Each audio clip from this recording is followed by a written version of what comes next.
Litre മുതൽ 12 litre വരെയുള്ള ചാക്സൺ aluminium pressure cooker വാങ്ങുമ്പോൾ 3 ലിറ്റർ അലുമിനിയം പ്രഷർ കുക്കറും സമ്മാനം. 60 വർഷങ്ങൾക്ക് ശേഷം ഒരിക്കൽ കൂടി പരീക്ഷ എഴുതി ചലച്ചിത്ര താരം ഇന്ദ്രൻസ്. സിനിമയിലല്ല, ജീവിതത്തിലാണ് ഈ പരീക്ഷ. തിരുവനന്തപുരം അട്ടക്കുളങ്ങര സ്കൂളിൽ സാക്ഷരതാ മിഷന്റെ 7ാം തരം തുല്യതാ പരീക്ഷ എഴുതാനാണ് ഇന്ദ്രൻസ് വന്നത്. 484309 എന്ന റോൾ നമ്പർ എഴുതിയിട്ട ബെഞ്ചിനടുത്തേക്ക് ഒരു 7ാം ക്ലാസ്സുകാരൻ്റെ പേടിയോടെ നടൻ ഇന്ദ്രൻസ് നടന്നെടുത്തു.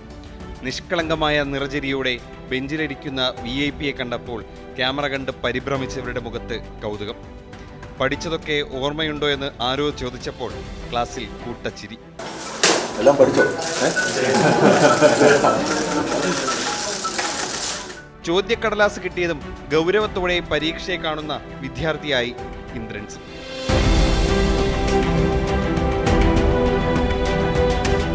മലയാളം, ഹിന്ദി, ഇംഗ്ലീഷ് വിഷയങ്ങളിലാണ് ആദ്യ ദിവസത്തെ പരീക്ഷ.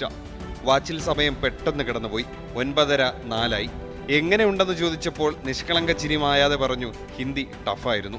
പരീക്ഷയൊക്കെ എങ്ങനെയുണ്ടായിരുന്നു? ഗംഭീരമായി. ഏതൊക്കെ വിഷയമായിരുന്നു ഉണ്ടായിരുന്നത്? ഇന്ന് ഹിന്ദി, പിന്നെ ഇംഗ്ലീഷും മലയാളം. എല്ലാം എളുപ്പമായിരുന്നു.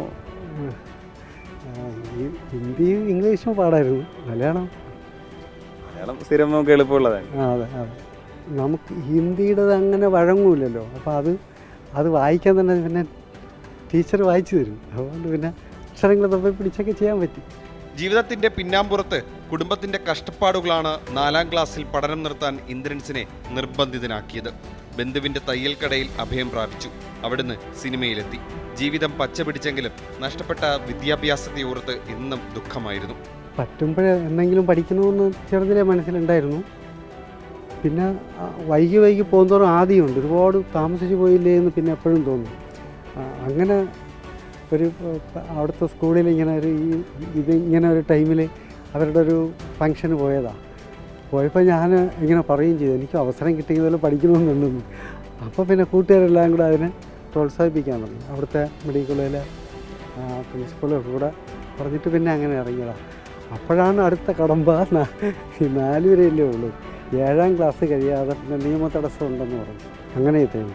നടന്റെ ജാടയൊന്നുമില്ലാത്ത വിദ്യാർത്ഥി പഠിക്കാൻ മിടുക്കനായിരുന്നുവെന്ന് അധ്യാപകരും.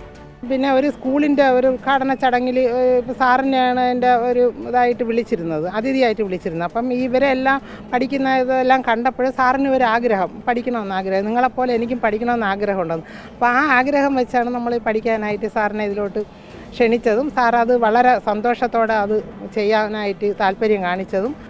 യാതൊരുവിധ ഒരിതുമില്ല. ശരിക്കും നമ്മളിലുള്ള ഒരാളായിട്ട് തന്നെയാണ്. ആ രീതിയിലാണ് കാണുന്നത്. അത് സിമ്പിളാണ്. സാമൂഹ്യശാസ്ത്രം, അടിസ്ഥാന ശാസ്ത്രം, ഗണിതം എന്നീ വിഷയങ്ങളുടെ പരീക്ഷ ഇന്നുണ്ട്. 2 ആഴ്ച കഴിഞ്ഞാൽ പരീക്ഷയുടെ ഫലം പുറത്തുവിടും. ഇത് കടന്നുകിട്ടിയാൽ 10ാം തരം തുല്യത എഴുതാനും ഇന്ദ്രൻസ് വരും. തിരുവനന്തപുരത്ത് നിന്നും അജീഷ് ജയകുമാർ, 24.